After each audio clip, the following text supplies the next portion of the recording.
Cường em xuống làm việc anh Cường em đéo làm việc này gì mà từ em xuống luôn sẽ xuống mưa xuống chạm đến cái việc là về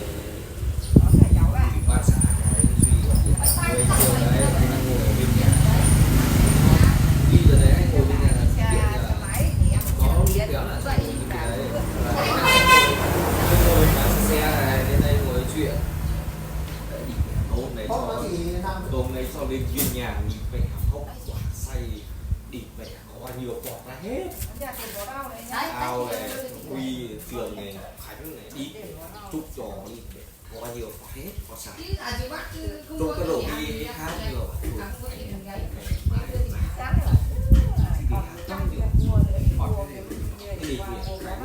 đi ta ngồi về này cho mình sai con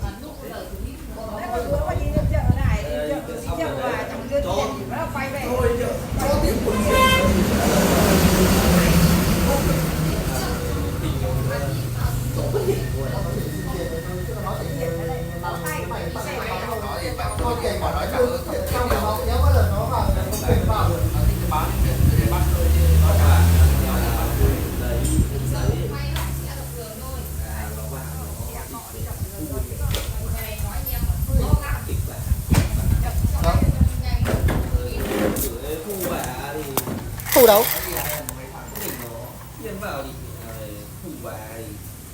đúng là làm đéo thì được quyền vào mà thu vậy.